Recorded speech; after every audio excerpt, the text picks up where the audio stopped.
never ever talk about it again. That's the British way. We don't handle confrontation particularly well, which is strange when you consider our history. Yes, and your large collection of antiquities.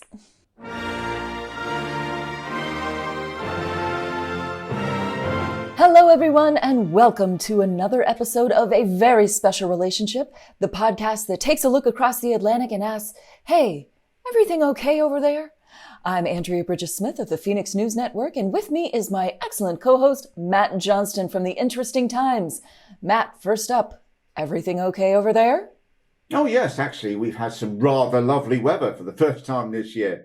And we're also, Matt, it's been a really slow news week over here. Not much going on at all, really. So is there anything that you want to know about before we cover things on your side of the world? Something about incarceration of a moron? Let me put it another way. Lock him up, and build that wall around him, so he can't get out. You know who I'm talking about, right? Oh, yes, right. That. I'm surprised anybody else cares about that. It's such a small news story. Yes, everyone's least favorite president, apologies to Grover Cleveland, got indicted, arrested, booked, fingerprinted, arraigned, and released. All while about 10 other cases targeted at him also had major developments that don't bode well for him. Then he went home to make a speech and paint the walls with ketchup. But other than that, not much going on, really. All right. So tell me, Andrea, what exactly is he being charged with?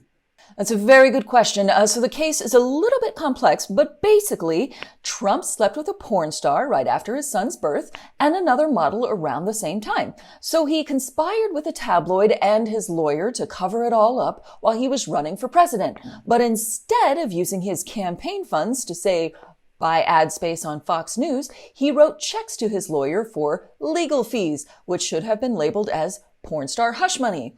Also, I learned this, you're not supposed to use campaign donations to hush up porn stars. I'm being told that that's actually not ethical at all, which is why I only use my campaign funds for cocaine. Me too. Smart man. So it was a circus over here, though. George Santos and Marjorie Taylor Greene showed up to, I guess, yell crazy stuff at people. But New York City gave them a very polite, no thank you. And by very polite, I mean they yelled the loudest. Do you guys like a loud protest over there, or do you prefer to keep things a little bit quieter? You guys are known for being a little bit more restrained than us. Yeah, not a fan of yelling at all. In fact, if Twitter ever gets an audio button, I'm cancelling my account. Now, would you believe it, Andrea, in the week that the orange one was arrested in the US, the tartan one was likewise in Scotland. Oh. Nicola Sturgeon, who is the ex-First Minister of Scotland, she unexpectedly resigned 6 weeks ago, and she has had her property raided by the police looking into the Scottish National Party's fundraising and finances. She was the leader of the SNP, and her husband, who is CEO, has been arrested as a suspect. Not sure which porn star he paid off, though. Could be Glenda McTitties, or Muriel McMoist, or Bonnie McFanny, but that's unlikely, as she's more of a One Nation conservative. You guys have a very interesting porn industry over there. So I think this is delightful. There's a transatlantic holding people to account going on, and it is about time. I'm glad that we are embarking on that journey together. But tell me this, what about Boris Johnson? I know you had some Partygate hearings recently. How did those end up? Have you managed to get Bojo in manacles yet? Not quite. See, the too long-running saga of Boris Johnson having his past finally catch up with him looks to be here. And come on, past, it's taking you this long to catch up with this guy? I mean, look at him. This has all come about as Boris Johnson stood up in Parliament and lied his arse off, which made sitting down tricky. While we were having COVID lockdowns and restrictions, this guy was having cake, wine, cheese, and calling it a work do. And if that's his idea of work, you can kind of see why the country was in the state it was. So he got hauled in front of a committee. We do love our committees. Johnson, during his life, has had no problem throwing other people under the bus to save his own rancid skin, and has stated that he only attended these parties as his advisors told him it was okay. But on this occasion, the advisors fought back, pointing out they never said any such thing. Basically, it's a glorious nest of vipers turning in on each other. And on the very day this was going on, Rishi Sunak, 4 months after promising to release his tax returns, chose this day to do it. I mean, coincidence or what? Oh, I bet those tax returns are full of some delightful information. We'll have to be on the lookout for any hush money payments to porn stars. So let's switch gears a little bit. I want to talk about our current president who has declined his invite to King Charles's coronation. Over here, we have had our hands full with other things. But I'm wondering if that maybe caused a bit of a stir in the UK? Not really, apart from a few right-wing nutjobs calling it a snub. I do think it's a bit of a shame for him, though, as on that particular day, there's probably going to be more Americans in London than in the US. But as retaliation, we're not letting you enter the Eurovision Song Contest this year, so take that. Fair enough. We'd probably put forward Kid Rock or something. Now, are there any other high-profile people who are skipping the coronation?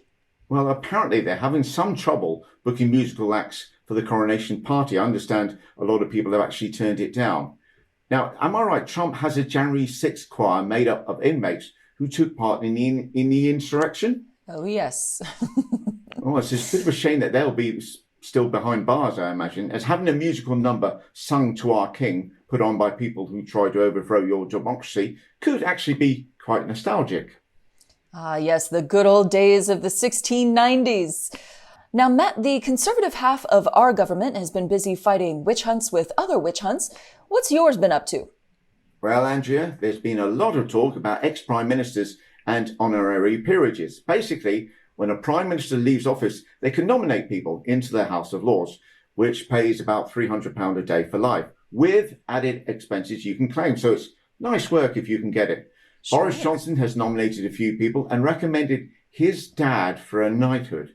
Nothing like keeping it in the family, is there? Also, Liz Truss, you remember her?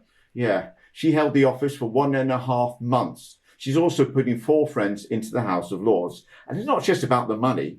These people will also play a role in deciding our laws. So, if you see a law saying all letters to be banned, you know Liz's friends have been hard at work.